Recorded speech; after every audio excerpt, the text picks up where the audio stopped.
Okay. So early Italian Renaissance art began to emerge in Florence during the first decade of 5th century. तो जो 15वीं शताब्दी है उसके first decade यानी initial as में जो है वो रेनेसेंस आर्ट एमर्ज हुआ। और रेनेसेंस आर्ट क्या है? Building upon proto-Renaissance art, including the work of proto-Renaissance artists like Cambuin and Giotto. तो रेनेसेंस आर्ट जो पुनर्जागरण कला है वो किससे निकली है? प्रोटो रेनेसेंस आर्ट यानी जो आपने गॉथिक आर्ट के पेंटर्स जो है उनके पेंटिंग से हमारा renaissance art, early renaissance art निकलता है। तो बेसिकली कौन कौन से प्रोटो रेनेसेंस आर्टिस्ट की बात हम करते हैं? एक आपने आर्टिस्ट सुना होगा जियोटो और एक आपने सुना होगा कैम्बुइन। तो जियोटो जो है वो अर्ली रेनेसेंस आर्ट यानी पुनर्जागरण काल के क्या माने जाते हैं? जनक माने जाते हैं। कहा जाता है कि उनकी आर्ट से ही जो है उनको देख के ही अर्ली रेनेसा का जन्म हुआ और उस तरह की कला का जन्म हुआ। तो हमको ये बहुत जरूरी है जियोटो को स्टार्टिंग में पढ़ना, जो कि मैंने अपनी क्लास में कराया। जब मैंने गॉथिक आर्ट उन लोगों को कराया था तो मैंने उनको जियोटो अलग से कराया था। तो जियोटो के कुछ वर्क्स आ जाते हैं कि जो हमको पेंटिंग के नाम याद करने होते हैं, किस ऑफ जूडास और लैमिनेशन ऑफ क्राइस्ट। तो ये दो पेंटिंग उनकी बहुत फेमस है, जहां से कहते हैं कि जो रेनेसा या पुनर्जागरण का जो काल का जो स्टाइल है, पेंटिंग को बनाने का स्टाइल है, वो क्या है, वहां से आया है। तो उसके बाद कुछ और आर्टिस्ट जो हमारे, ये प्रोटो रेनेसेंस आर्टिस्ट की बात मैं कर रही हूँ, यानी गॉथिक आर्टिस्ट जिसने रेनेसा को जन्म दिया। उसके बाद जो हमारे अर्ली रेनेसेंस आर्टिस्ट हैं वो कौन कौन से हैं? ब्रुनलिस्ची, दांतेलो, मसाचियो, एंड्रे मेंटिग्ना और भी बहुत सारे मतलब कलाकार हैं। लेकिन इसमें ये जो है ये लोग बहुत ही फेमस कलाकार है, इनके जो चीजें हैं वो बहुत फेमस और रेनेसा को जन्म देने के लिए, रेनेसा को फलने फूलने के लिए बहुत इंपॉर्टेंट है। इसीलिए हमको विजुअल आर्ट कोर्स में इन सारे आर्टिस्ट के जो है डिटेल में चीजें पढ़नी पड़ेगी, डिटेल में जो है इनके वर्क्स याद करने पड़ेंगे। क्वेश्चंस बहुत आते हैं इन पे कि किसने क्या बनाया है, इनका स्टाइल कैसा था। अगर आप नीचे जो आते हैं 2 लाइंस के क्वेश्चंस आते हैं असर्ट्स एंड रीजनिंग में, उसमें भी ये बहुत सारे क्वेश्चन आते हैं। Okay, the early renaissance. Okay, तो मैं आपको ये देखिए, ये पेंटिंग है द बिट्रेयल ऑफ क्राइस्ट, इसको या द किस ऑफ जूडास भी बोलते हैं।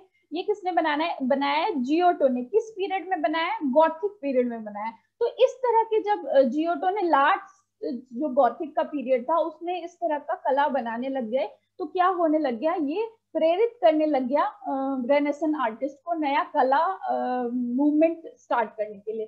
तो ये आप पेंटिंग देखिए, बहुत फेमस पेंटिंग है। कई बार क्वेश्चन भी आ सकता है कि जो जियोटो है द किस ऑफ जूडास या द बिट्रेयल ऑफ क्राइस्ट, वो कौन से कलाकार का है और कौन से पीरियड का है? तो ये गॉथिक पीरियड का है जो अर्ली रेनेसा से पहले आता है। आपको पता होगा कि कोई भी एक पीरियड खत्म होता है फिर उससे इंस्पिरेशन, प्रेरणा लेके दूसरा कला मूवमेंट शुरू होता है। तो इसीलिए थोड़ा सा हमको जियोटो में आपको बता रही हूँ ताकि आपको लिंक हो जाए चीजों का कि किससे कैसे उद्भव चीजों की हुई। तो ये आप देखिए जो है जियोटो का वर्क, ये स्टोरी क्या बता रहा है? ये जूडास होता है, ये जो क्राइस्ट है उसको मतलब यहाँ पे किस कर रहा है, कैसे क्यों कर रहा है, ताकि ये जो रोमन आर्मी है उसको ये बता सके कि जिसको आप लोग ढूंढ रहे हैं वो ये आदमी है। तो ये एक साइन मार्क अपने रोमन आर्मी को देता है और इसको किस करता है। तो ये बिट्रेयल भी है एक तरह का जूडास का। बिट्रेयल मतलब धोखा देना। तो ये आपको पूरा डिपिक्शन यहाँ पे जियोटो के वर्क्स में मिलेगा। आप देखिए फैब्रिक जो है ये कितना थिक फैब्रिक और लाइंस, और आप लोग तो पेंटिंग से हैं तो आप लोगों को लाइंस और जितनी चीजें हैं टेक्सचर इन सब के बारे में बहुत अच्छी तरीके से पता होगा। तो ये लाइंस देखिए कि कितना अच्छा रियलिस्टिक डिपिक्शन आपको जियोटो के वर्क्स में मिलता है, जो हमको फिर रेनेसा में ये प्रोमिनेंट हो जाता है। तो ये चीजें जियोटो के वर्क में आपको देखने को मिलेगी। तो ये जाके इसीलिए इस कलाकार के इस मतलब लक्षण की वजह से ही इसको क्या बोला जाता है, रेनेसा आर्ट का वो बोला जाता है, क्या बोलते हैं आपको, जनक बोला जाता है। उसकी दूसरी पेंटिंग है, ये भी बहुत फेमस है, द लेमिनेशन ऑफ क्राइस्ट। यहाँ पे लेमिनेशन का मतलब क्या है? जब क्राइस्ट को उनकी सूली से नीचे उतारा जाता है, जब वो मृत हो जाते हैं तो उनके जो अनुयायी हैं और उनकी माँ वर्जिन मैरी और पिता ये उनके आसपास होते हैं। तो ये सीन जो है अक्सर क्रिश्चियन थीम में गॉथिक टाइम में पेंट होता था, क्योंकि वो लोग धर्म का पेंट करते थे। तो गॉथिक पीरियड में क्या होता था, ज्यादा से ज्यादा जो है धर्म का पेंट किया जाता था। तो यहाँ पे आप देखिए कि जो है क्राइस्ट को सूली से उतार के यहाँ पे वर्जिन ने अपनी गोद में लिया है। आपने ऐसा डिपिक्शन बहुत देखा होगा, और ये शोक प्रकट कर रहे हैं। तो फोरग्राउंड में आप देखिए फिगर्स, फोरग्राउंड आई होप आपको पता होगा, जो पेंटिंग्स में फोरग्राउंड होता है, बीच में मिडिल ग्राउंड और पीछे बैकग्राउंड। तो आप फोरग्राउंड में देखिए कि जितने भी इनके अनुयायी और इनके पिता और जोसेफ और वर्जिन है, इनको ऐसे गोद में लेके इनके पैर का घाव देख रहे हैं, इनका मृत शरीर को देख रहे हैं और शोक प्रकट कर रहे हैं। तो ये भी हमको प्रोटो रेनेसां का वर्क देखने को मिलता है। उसके बाद आप देखिए कि पीछे जो बैकग्राउंड में है, एक बहुत ही अलग डायमेंशन क्रिएट करके एंजल्स को एंटर कर रहे हैं इस पूरे एपिसोड में। तो एक जो कहते हैं ना पर्सपेक्टिव, थोड़ा डिपिक्शन में डेप्थ लाने की कोशिश करना, वो पर्सपेक्टिव मतलब परिप्रेक्ष्य, वो यहाँ पे आपको देखने को मिलता है। ओके, तो ये दो हमारे जियोटो के वर्क्स ऐसे हैं जो रेनेसां के, जिसकी वजह से हम इसको रेनेसां के जनक कहते हैं। ओके ओके, अब हम पढ़ते हैं कि जो रेनेसां है, रेनेसां यानी पुनर्जागरण में ऐसे क्या वैल्यूज आए, ऐसे क्या सिद्धांत आए जिससे वो गॉथिक आर्ट, बेंजेंटाइन आर्ट जो इससे पहले वाला आर्ट था उससे अलग हो गया, और ऐसा क्या चेंज आया जिसने इसको रेनेसां बना दिया। यानी पुनर्जागरण मतलब जो जागरण की काल बना दिया और सबसे अलग एक कला का मूवमेंट बना दिया। ओके, तो for reason which remains unclear, एक सर्टेन रीजन हमको नहीं पता, those arose in Florence a new desire to cast off the old ways of thinking in philosophy, religion and art and begin anew. The model chosen by Florentine artists and intellectual for the new approach was the classical antiquity. तो क्या होने लग गया renaissance से पहले, अगर थोड़ा बहुत भी आपको नॉलेज हो कि क्या होता है, ग्रीक, और उससे पहले पहले आता है ग्रीक, रोमन, फिर हमारा बेंजेंटाइन आता है, फिर रोमन स्क्यू आता है, और उसके बाद हमारा गॉथिक पीरियड आता है। तो इन सारे पीरियड्स में जो बेंजेंटाइन और गॉथिक पीरियड है, ये क्या होते हैं, इसमें सिर्फ और सिर्फ क्रिश्चियन आर्ट के बारे में बात की जाती है। तो उस टाइम जितने भी आर्टिस्ट होते हैं वो क्या होते हैं, क्रिश्चियन थीम पेंट करते हैं। जैसे कि आपको मैंने अभी जियोटो के वर्क्स दिखाए, उसमें आप क्या देख रहे हैं कि क्रिश्चियन थीम ही पेंट किया जा रहा है। लेकिन जो रेनेसां के आर्टिस्ट थे, रेनेसां टाइम पीरियड में क्या हुआ, आर्टिस्ट लोग थक गए, और इस बात से थक गए कि मतलब हम हमेशा क्रिश्चियन चीज को पेंट कर रहे हैं, हमारे लिए कुछ नया नहीं है।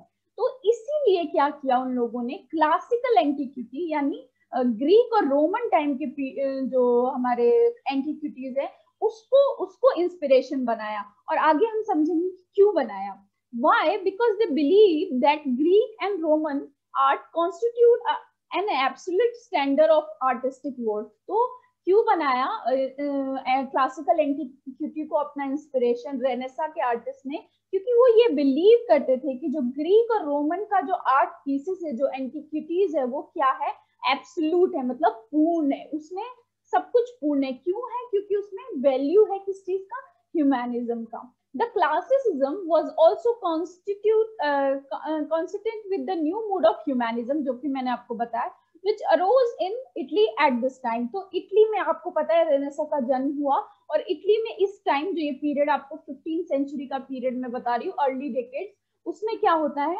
ये भावनाएं लोगों के मन में आ जाती हैं कि हमको क्लासिकल चीजों को इंस्पिरेशन लेना है। क्यों लेना है, क्योंकि जो है उसमें ह्यूमैनिज्म की बात हो रही है, मानवता की बात हो रही है, मानववादी विचारधारा की बात हो रही है। Humanism was a way of thinking which attached more importance to man and less importance to God. तो ह्यूमैनिज्म क्या है, जिसमें इंसान पे, मानव पे ज्यादा फोकस किया जाता है, ना कि भगवान पे। इससे पहले आप देखिए, जैसे गॉथिक हो गया, आपका बेंजेंटाइन हो गया, इस टाइम क्या होता था, लोग भगवान पे ज्यादा फोकस कर रहे थे, ना कि इंसान पे। तो वो किस चीज का डिपिक्शन कर रहे थे, भगवान का। यानी जितनी भी आप माया कह लीजिए, जो भी दुनिया में पॉसिबल नहीं है वो चीजें, मिरेकल चीजों की प्रैक्टिस कर रहे थे। और ह्यूमैनिज्म का मतलब क्या हो गया, जब आप इंसान पे फोकस करें। और उसके बाद एक चीज और, कई लोगों के दिमाग में आता है, अच्छा अगर रेनेसां वाले ह्यूमैनिज्म का प्रयोग कर रहे थे, यानी मानवतावादी का प्रयोग कर रहे थे अपने आर्ट में, तो वो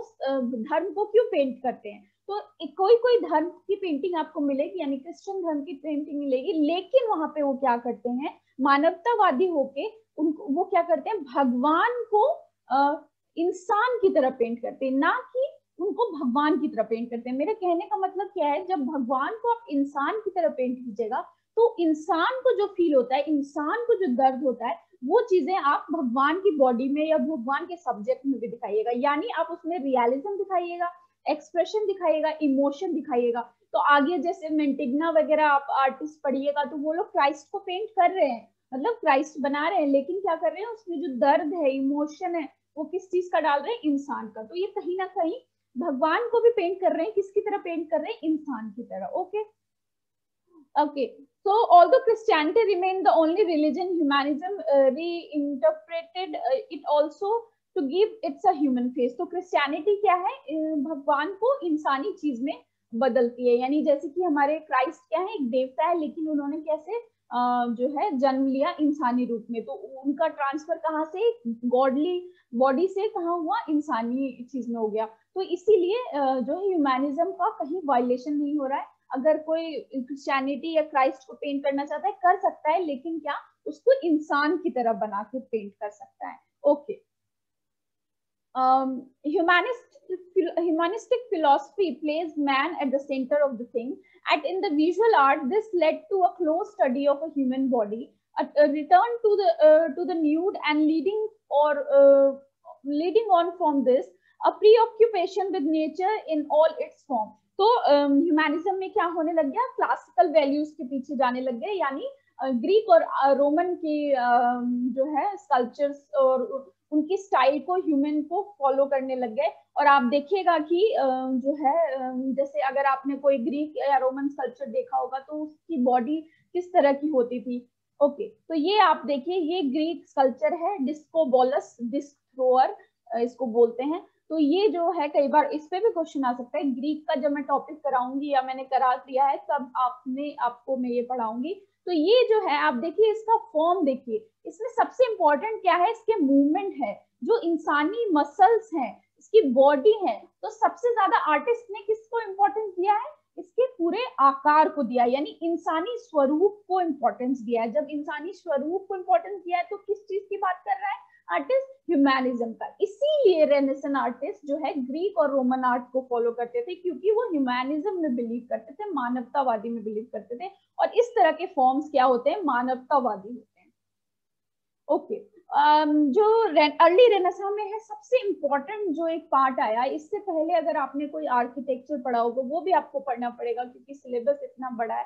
तो इससे पहले जब हम ग्रीक और रोमन आर्किटेक्चर करते हैं ना, तो वो बहुत ही जो है सेम सिद्धांत पे बने हुए, लेकिन उसके बाद जब हमारा बाइजेंटाइन और रोमन रेस्क्यू और गॉथिक पीरियड ये सब जब आने लगता है ना, तो क्या होता है, धर्म इंक्लूड हो जाता है आर्किटेक्चर में। और जब धर्म इंक्लूड हो जाता है तो क्या होती है, चीजें बहुत ही ऑर्थोडॉक्स बन जाती है, मतलब क्या बोलते हैं उसको, कि धर्म परायणता पे चली जाती है और रूढ़िवादी हो जाती है। तो इसीलिए रेनेसां से पहले का पीरियड है गॉथिक और बाइजेंटाइन, उस टाइम के आर्किटेक्ट्स क्या होने लगे, आर्किटेक्चर्स जो होने लगे, यानी वास्तुकला या शिल्प कला बोल लीजिए, तो वो सब क्या होने लगे, उसी स्टाइल में बनने लगे, जिसमें सिर्फ भगवान की बातें की जाने लगी, कोई वॉल्यूम की बात नहीं, कोई नयापन नहीं, कोई नया स्टाइल नहीं, कुछ नहीं, सिर्फ और सिर्फ भगवान को दिखाना और उसको ज्यादा से ज्यादा सुंदर दिखाने की कोशिश की गई।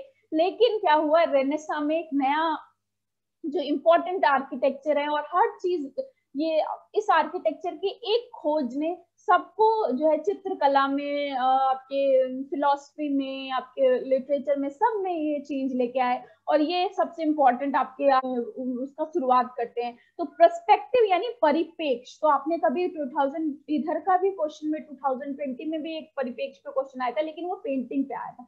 तो कभी क्वेश्चन अगर आपका आ जाए क्वेश्चन पेपर में, मैंने अपने स्टूडेंट्स को भी बताया कि हु इन्वेंटेड पर्सपेक्टिव और अर्ली रेनेसां पीरियड, तो एक तो उसका आंसर व्हेन अगर आएगा, पूछा जाएगा कब इन्वेंट किया गया पर्सपेक्टिव को, तो आप क्या टाइम पीरियड लिखेंगे। अगर सिर्फ 15th सेंचुरी लिखा है तो वो टिक करेंगे, नहीं तो क्या करेंगे, अर्ली रेनेसां लिखा होगा, क्या बोलते हैं उसको, अर्ली पुनर्जागरण, तो ये टिक करेंगे। और अगर ये पूछा जाए कि पर्सपेक्टिव यानी परिपेक्ष का जो निर्माण है, जो उत्थान है वो, या फिर उसको बनाया किसने है, तो वो कौन होगा, फिलिप्पो ब्रुनएल्लिस्ची होगा। आगे हम पढ़ेंगे जब पेंटिंग में यही पर्सपेक्टिव की बात आएगी कि पर्सपेक्टिव का यूज किस पेंटर ने किया है, किस अर्ली रेनेसेंस पेंटर ने किया है, तो वहां पे आप नाम लिखेंगे मसाचियो का। तो ये मसाचियो वाला क्वेश्चन रिसेंटली आया था 2020 में, तो इसीलिए हम पर्सपेक्टिव पढ़ रहे हैं, लेकिन थोड़ा सा हम आर्किटेक्चर यहाँ पढ़ रहे हैं।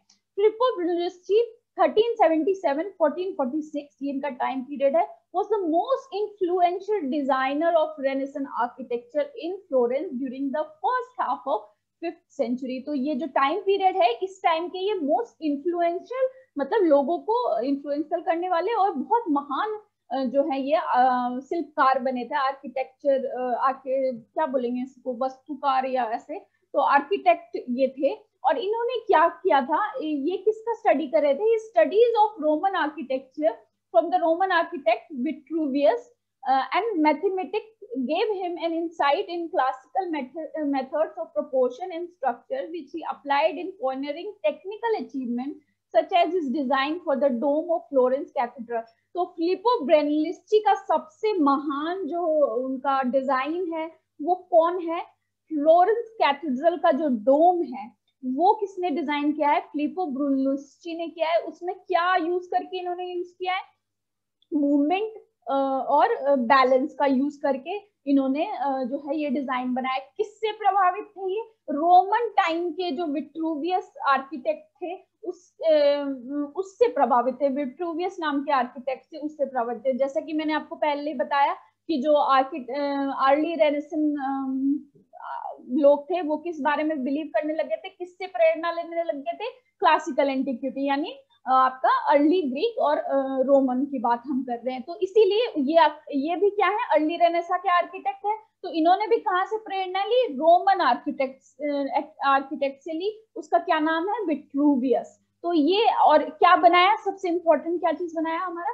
रोमन फ्लोरेंस कैथेड्रल का डोम बनाया और उसका डिजाइन बनाया। ओके, तो फ्लोरेंस जो आपकी पूरा आप देखिए कि फ्लोरेंस में जितने भी आर्किटेक्चर है वो रेनेसां टाइम और बहुत डेवलप होते गए धीरे धीरे, तो वो जो पूरा आपको आर्किटेक्चर कॉम्प्लेक्स दिखेगा उसमें सबसे ऊपर चमकता है कौन, फ्लोरेंस का कैथेड्रल का डोम। तो वो किसने डिजाइन किया, फिलिप्पो ब्रुनएल्लिस्ची ने। Okay, Brunelleschi cupola design was considered one of the finest engineering feats since Roman times. तो रोमन टाइम से अब तक के लेके ये जो कुपोला है यानी डोम यानी गुंबद जिसके बात हम कर रहे हैं वो सबसे फाइनेस्ट एग्जांपल है। He is also credited with the revival of the classical columnar system which he studied and mastered in Rome. Columnar system का इन्होंने मास्टर किया था। Like many artist of early Renaissance he excelled in several artistic activities. तो जैसा आप पढ़िएगा कि renaissance के जितने भी आर्टिस्ट हैं चाहे वो पेंटर हो वो सब कुछ होते थे, बहुमुखी प्रतिभा जिसको बोलते हैं, तो उनमें सब प्रतिभा होती थी। वो डिजाइन भी करते थे, ड्राइंग भी करते थे, पेंट भी करते थे, स्कल्पचर भी बनाते, मतलब मूर्तिकार भी थे और क्या डिजाइनिंग आर्किटेक्ट भी थे। तो उसी तरह के जो ब्रुनएल्लिस्ची हैं वो उनमें भी सब तरह की कला थी। He was an accomplished sculptor and was also famous for his pioneering work into mathematical on or linear perspective which influenced many later painters of the period। Okay, देखिए जब अगर क्वेश्चन आ जाए कि लीनियर पर्सपेक्टिव, इसका हिंदी मुझे नहीं पता है, पर्सपेक्टिव का मतलब परिपेक्ष होता है, लीनियर का नहीं पता, तो क्वेश्चन में आप कई बार इंग्लिश भी थोड़ा बहुत अगर टर्म देख लेंगे तो इसमें कोई इशू नहीं है। तो लीनियर पर्सपेक्टिव का जो उत्थान है या निर्माण है या शुरुआत है वो किसने की थी, फिलिप्पो ब्रुनएल्लिस्ची ने की थी। किसमें की थी, अपने डिजाइन्स में की थी। तो क्वेश्चन कभी भी आ जाए लीनियर पर्सपेक्टिव का आर्किटेक्चर में या सिर्फ ये लिखा है कि लीनियर पर्सपेक्टिव रेनेसां में किसने उत्थान किया था, यही क्वेश्चन आ जाए सिर्फ लीनियर पर्सपेक्टिव किसने बनाया था या किसने यूज किया था सबसे पहले, तो वो आएगा फिलिप्पो ब्रुनएल्लिस्ची। ओके, तो ये देखिए वो रोमन आपका फ्लोरेंस का कैथेड्रल है, ये पूरा आर्किटेक्चर, और ये जो आप डोम देख रहे हैं ये आपका जो है बनाया किसने है, डिजाइन किसने किया है, फिलिप्पो ब्रुनएल्लिस्ची ने। ओके, ये जो डोम, ये जो गुंबद है सिर्फ ये, और ये पूरा। ओके, अब जो है रेनेसां में एक चीज और हम पढ़ते हैं। एक तो अभी रेनेसां का एक पॉइंट आपने पढ़ लिया जो फिलिप्पो ब्रुनएल्लिस्ची के आने से क्या आया, लीनियर पर्सपेक्टिव आया, और अब हम दूसरी चीज नहीं, दो चीज आपने पढ़ ली, एक तो ह्यूमैनिज्म की बात पढ़ ली जो हमने एंटीक्विटी, आपके ग्रीक एंटीक्विटी, रोमन एंटीक्विटी की बात कर रहे हैं। फिर दूसरा आपने लीनियर पर्सपेक्टिव पढ़ लिया, और तीसरा सबसे इम्पोर्टेंट क्या है, रियलिज्म। जो रियलिज्म को क्या बोलते हैं कि सच्चाई जिसमें रियल लगे, तो उसको हिंदी मेरे को अभी दिमाग में नहीं आ रहा। तो रियलिज्म जो है वो हमको रेनेसा के आर्टिस्ट में दिखता है। क्यों दिखता है? क्योंकि जब आप मानवतावाद की बात करेंगे तो आप रियलिज्म की बात अपने आप करने लग जाएंगे। In keeping with importance of humanism, early Renaissance painting strove to achieve greater realism in all their works। तो उनकी जितने भी वर्क्स हैं आपको ह्यूमैनिज्म मिलेगा रेनेसेंस आर्टिस्ट के, और क्या मिलेगा, रियलिज्म मिलेगा। In contrast to the flat stiff image of Byzantine art. तो जब आप बेंजेंटाइन आर्ट पढ़ेंगे तो उसमें आप देखेंगे कि जो स्कल्पचर है, जो पेंटिंग्स हैं, वो क्या हो रही है, बिल्कुल स्टिफ है। वो ऐसा नहीं लगता है कि इंसान का रूप है, लगता है कि वो ड्राइंग है। तो उसमें कोई रियलिज्म नहीं है कि उसको देख के लोग रिकॉग्नाइज कर ले। तो वो रियलिज्म की जो कमी है वो हमको बेंजेंटाइन आर्ट में दिखती है। उसमें क्या दिखता है, स्टिफनेस दिखती है, मतलब कुछ दिखता है कि ये नकली है। तो उस टाइप की चीजें हमको रेनेसां आर्ट में नहीं दिखती है, क्योंकि इसमें रियलिज्म आ जाता है। तो Byzantine faces now became more life like. तो अब रेनेसां में क्या होने लग गया, लाइफ यानी जीवन से प्रभावित होने लग गए ये फेसेस, जीवांत लगने लग गए ये फेसेस। तो ये रेनेसां में ये तब्दीली आई, और bodies were painted in more realistic postures, poses, figures begin to express real emotion. तो जितने भी आपके बॉडीज पेंट करने लग गए इंसान को, वो क्या अच्छे अच्छे बिल्कुल रियलिस्टिक, मतलब जैसा लगे कि जैसे इंसान ही है वो, उस तरह की पोज में लोगों को पेंट करने किया जाने लग गया। एक्सप्रेशन के साथ, जो कहते हैं ना, भाव के साथ पेंट किया जाने लग गया, और रियल इमोशन, फेक नहीं लगता था, रियल इमोशन के साथ पेंट करने किया जाने लगा। At the same time the great efforts were made to create realistic depth in the painting. Depth मतलब डीपनेस, जो उसमें आदमी लगे कि वो बहुत ही एक रियलिस्टिक डिपिक्शन हो रहा है। तो उसकी हम डेप्थ की बात करते हैं यूजिंग साइंटिफिक पर्सपेक्टिव। तो रेनेसां में क्या, आप देखिए, कला को भाव के रूप में भी निखारा जा रहा है, और क्या साइंस भी उसमें इंक्लूड की जाती है। तो रेनेसां अगर आप पुनर्जागरण से हिस्ट्री में पढ़ेंगे तो पुनर्जागरण का मतलब होता है क्रिटिकल थिंकिंग, मतलब तर्क शक्ति, तार्किक शक्ति के आधार पर चीजें करना। तो जहां तर्क आता है वहां आपका साइंस अपने आप आ जाता है। तो साइंटिफिक चीजों से भी यहाँ पे यूज किया जा रहा है। और किस चीज का यूज किया जा रहा है, पर्सपेक्टिव का, जिसमें किस पर्सपेक्टिव का यूज किया जा रहा है, लीनियर पर्सपेक्टिव का यूज कर रहा है। लीनियर पर्सपेक्टिव किसने बनाया था, फिलिपो ब्रूनएल्लिस्ची ने इजाद किया था। तो ये आप देखिए, उसके बाद फिर जो है although Giotto made advance in perspective, जैसा कि मैंने आपको स्टार्टिंग में ही बताया कि गॉथिक आर्टिस्ट जो जियोटो है वो रेनेसां के जनक माने जाते हैं। क्यों? क्योंकि उनके आर्ट वर्क में हमको गॉथिक टाइम में थोड़ा बहुत पर्सपेक्टिव दिख रहा था। लेकिन फिर आपको ब्रूनएल्लिस्ची आ जाते हैं, और फिर बटिस्टा अल्बर्टी आ जाते हैं, जिन्होंने पर्सपेक्टिव का बहुत ही साइंटिफिकली इजाद किया और लीनियर पर्सपेक्टिव चीजें जैसे बनाई। Okay, subject matter also change. Renaissance में पूर्व काल के तुलना में क्या हुआ, सब्जेक्ट मैटर भी चेंज हुआ। विषय, जो चित्रों का विषय होता है वो भी चेंज हुआ। जैसे कि मैंने आपको बताया कि बेंजेंटाइन और गॉथिक पीरियड्स में क्या हो रहा था, क्रिश्चियन थीम पेंट हो रही थी। अब यहाँ पे क्या पेंट किया जाने लग गया, religious painting illustrating Judeo Christian story from the Bible. Early Renaissance artist also introduce narratives. अब क्या आपको देखने को मिलेगा, सब्जेक्ट नैरेटिव, यानी कहानियां देखने को मिल रही हैं। माइथोलॉजीज से मिल रही है। कौन सी माइथोलॉजीज से मिल रही है, ग्रीक और रोमन माइथोलॉजीज से आपको चीजें का विषय मिलेगा आपको रेनेसां आर्टिस्ट के पेंटिंग में। It is not worthy the whereas during early medieval times everything about Greek art and mythology was perceived as being pagan or associated with paganism. In the Renaissance it was identified with enlightenment। तो Greek art से जो भी चीजें associated होती थी उसको क्या enlightenment की तरह रेनेसां आर्टिस्ट यूज करते थे। अच्छा अवधेश जी, आप अगर अभी डिस्कनेक्ट हो जाए तो आप फिर से ज्वाइन कर लीजिएगा, क्योंकि टाइम इनका ये जो ऑनलाइन क्लास का ना एक शिफ्ट होता है, तो इसी लिंक पे जाके आप फिर से ज्वाइन कर लीजिएगा। ओके, तो ये देखिए, मैं आप बता रही थी कि जो बेंजेंटाइन आर्ट की बात बता रही थी कि किस तरह बेंजेंटाइन आर्ट आपके दिमाग में आएगा, अच्छा किस तरह का था बेंजेंटाइन आर्ट, जिससे कि रेनेसा आर्ट हम आप जो देखेंगे आगे वो अलग है। तो ये आप देखिए बेंजेंटाइन आर्ट का एक नमूना है, जिसमें आप देखिए कि रियलिज्म नहीं लग रहा है, ऐसा नहीं लग रहा है कि सच में कोई औरत है, या फिर ये देखिए एकदम ऐसा लग रहा है कि नकली, हाँ चित्र है, इसमें जान नहीं है। तो ये इस टाइप के बेंजेंटाइन और गॉथिक आर्ट हुआ करते थे, जिससे कि रेनेसा आप अब जो पेंटर्स पढ़ेंगे वो बहुत अलग थे। ओके, सबसे इंपॉर्टेंट एक चीज और आती है हिस्ट्री ऑफ अर्ली रेनेसा में, द फ्लोरेंस बेपेस्ट्री। जो फ्लोरेंस की बेपेस्ट्री है वो बहुत अर्ली रेनेसा में इंपॉर्टेंट है, क्योंकि यहाँ पे जो जो चीजें बनाई गई हैं वो अर्ली रेनेसा के हिसाब से बहुत ही इंपॉर्टेंट है।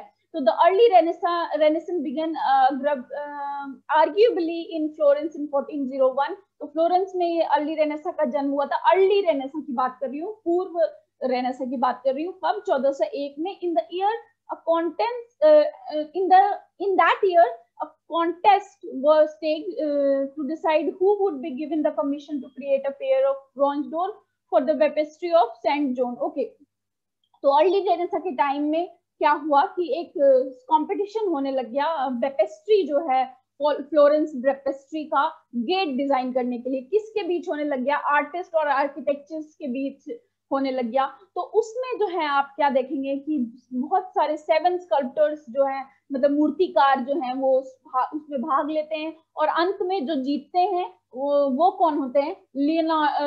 लॉरेंजो गिबर्टी। तो ये जो लॉरेंजो गिबर्टी है, ये कौन है? इन्होंने सबसे फेमस जो है आपका डोर जो है, जो फ्लोरेंस बेपेस्ट्री है, इसमें 3 डोर्स हैं, जिसमें एक जो है लेटर पिसानो ने बनाया है, और 2 डोर्स जो हैं वो किसने बनाया है? क्या कहते हैं, गिलबर्टी ने बनाया है। और जो उसमें से एक जो ईस्ट में है, पूर्व में जो डोर है, वो कौन सा डोर है जो फेमस है? गेट ऑफ पैराडाइज, जो माइकल एंजेलो कहते हैं स्वर्ग का गेट, ये गेट ऑफ पैराडाइज। तो ये बहुत ही फेमस अर्ली रेनेसा के स्कल्पटर है जिन्होंने गेट ऑफ पैराडाइज बनाया है। और मैं आपको दिखाती हूँ गेट ऑफ पैराडाइज। ये देखिए, ये ईस्ट डोर है किसका? बेपेस्ट्री का, सेंट बेपेस्ट्री का। ये फ्लोरेंस की बेपेस्ट्री का, बेपेस्ट्री मतलब जहाँ एक ऐसी जगह जहाँ लोग शुद्ध होने के लिए जाते थे। तो क्रिश्चियन थीम में कहते हैं बैप्टाइज करना, लोगों को शुद्ध करना। तो फ्लोरेंस कैथेड्रल के पास, जो थोड़ी देर पहले मैंने आपको एक आर्किटेक्चर का वो दिखाया था, तो उसी में से किसी एक जगह फ्लोरेंस बेपेस्ट्री है, और वहां का एक डोर है जिसको इसको बोलते हैं गेट ऑफ पैराडाइज।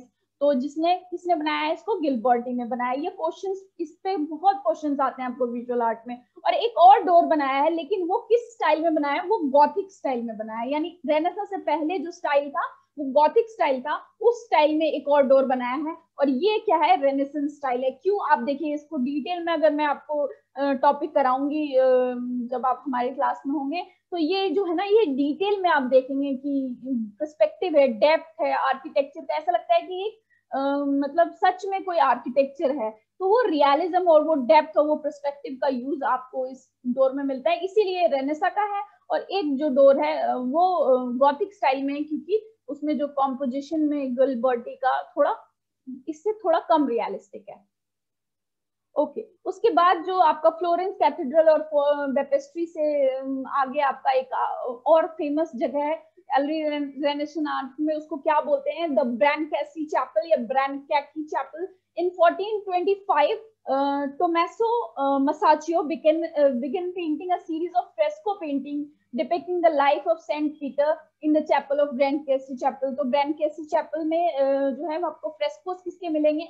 मसाचियो के मिलेंगे। जो मसाचियो पे बहुत सारे आर्ट आपको क्वेश्चंस आते हैं यूजीसी नेट में। ओके, तो मसाचियो क्या है? एक डिग्निफाइड मॉन्यूमेंटल स्टाइल। इनका सबसे इंपॉर्टेंट मॉन्यूमेंटल मतलब जो कोई बॉडी आपकी बिल्कुल ही परफेक्ट हो और मॉन्यूमेंटल हो, एकदम स्ट्रॉन्ग बॉडी हो, वैसा डिपिक्शन को हम बोलते हैं मॉन्यूमेंटल स्टाइल। तो कभी भी क्वेश्चन आ जाए कि मॉन्यूमेंटल स्टाइल किसका आर्टिस्टिक स्टाइल था, तो वो मसाचियो का था। और क्या इन्होंने अपने पेंटिंग में यूज किया? अगर क्वेश्चन आ जाता है, जो लेटेस्ट आया था 2020 में कि who use perspective in his paintings, तो उसमें ऑप्शन में आपको मसाचियो दिखा देता है, और वो मसाचियो उसमें आंसर सही होता है। तो पर्सपेक्टिव यानी परिपेक्ष का कौन सा कलाकार अपने पेंटिंग्स में यूज करता था, वो मसाचियो करता था। और इनकी सबसे ज्यादा फ्रेस्कोज जो है आपको ब्रांकैफी चैपल में मिलेगी, और बहुत ही लाइफ और क्या पेंट किया है इन्होंने यहाँ पे, सेंट पीटर की लाइफ पेंट की है। सेंट पीटर जो एक एप्सोल्स थे यानी एक अनुयायी थे क्राइस्ट के, तो उनकी लाइफ इन्होंने पेंट की है। His figure painting of Adam and ewe being expelled from Eden, एक बहुत ही फेमस जो इनकी फ्रेस्को में से एक पार्ट बहुत फेमस है, जिसमें एडम और ईव, वो बोलते हैं ना आदम, और दूसरा का नाम मैं भूल गई हिंदी में, तो एडम और ईव जो इस धरती पे सबसे पहला जोड़ा जो था, उसका डिपिक्शन किया है कि वो किस तरह से ईडन जो गार्डन है उससे निकाले जा रहे हैं, क्यों, क्योंकि उन्होंने कुछ गलत किया होता है। तो उसका डिपिक्शन इन्होंने उस फ्रेस्को में किया है, वो बहुत ही रियलिस्टिक है। उसमें इमोशन देखिए दिखाया तो भगवान को है, लेकिन क्या उसको जब इमोशन आप जोड़ दीजिएगा तो वो इंसान बन जाएगा, क्योंकि भगवान में कोई इमोशन नहीं होता। तो ह्यूमनाइज किया है किसको, गॉड को। तो अभी मैं आपको दिखाऊंगी क्या है, जो फिर लेटर जो है फिलिप्पो लिपि जो एक बहुत बड़े आर्टिस्ट है, उन्होंने इसको कंप्लीट किया था, क्योंकि जो आपको मसाचियो है वो बहुत कम साल तक जीवित रहे हैं, बहुत ही यंग एज में उनकी मृत्यु हो गई है। तो ओके, तो ये उनके कुछ पेंटिंग्स है, और जो सबसे इम्पोर्टेंट इनका फ्रेस्को है वो वहीं पे है, क्या है वो है ट्रिब्यूट ऑफ मनी।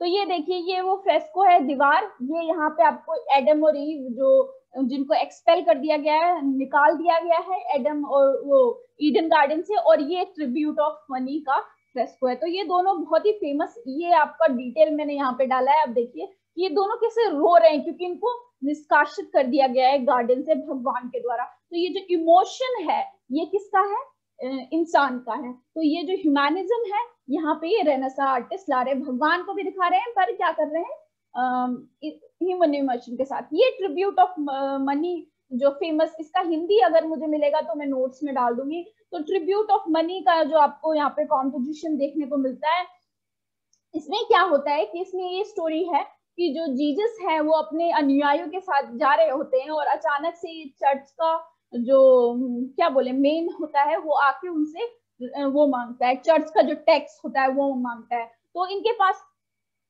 पास तो पैसे नहीं होते हैं, तो क्या करते हैं, जीसस सेंट पीटर को बोलते हैं कि तुम जाओ और तुमको नदी में मछली मिलेगी, उसके मुंह में तुमको कॉइन मिलेगा। तो आप देखिए यहाँ पे ये कलेक्टर जो है चर्च का, वो यहाँ पे इनसे मांग रहा है जीसस से, और फिर जो जीसस है यहाँ पे इशारा कर रहे हैं सेंट पीटर को, और यहाँ पे देखिए सेंट पीटर गए हैं और मछली के मुंह से वो कॉइन निकाल रहे हैं, और फिर यहाँ से सेंट पीटर आते हैं और इसको कॉइन दे देते हैं। तो एक 2-3-4 एपिसोड्स जो है एक ही कॉम्पोजिशन में आपको देखने को मिल रहे हैं। अब पर्सपेक्टिव देखिए, नीचे आप पीछे आप देखिए, ये फोरग्राउंड हो गया आपका, और ये बैकग्राउंड देखिए कितना डेप्थ है। तो ये चीजें आपको पर्सपेक्टिव चीजें जो है, बाकी यहाँ आर्किटेक्चर का डिटेलिंग आप जब तक साइंटिफिक चीजें नहीं लाएंगे और तब तक ये चीजें नहीं होगी। और रेनेसां में लीनियर पर्सपेक्टिव आप कह लीजिए वो आने लग गया। क्यों आने लग गया, क्योंकि फिलिप्पो ब्रुनेस्ची ने इजाद किया था, और उसके बाद जो है मसाचियो ने सबसे पहले पेंटिंग में पर्सपेक्टिव का यानी परिपेक्ष का यूज करना शुरू किया।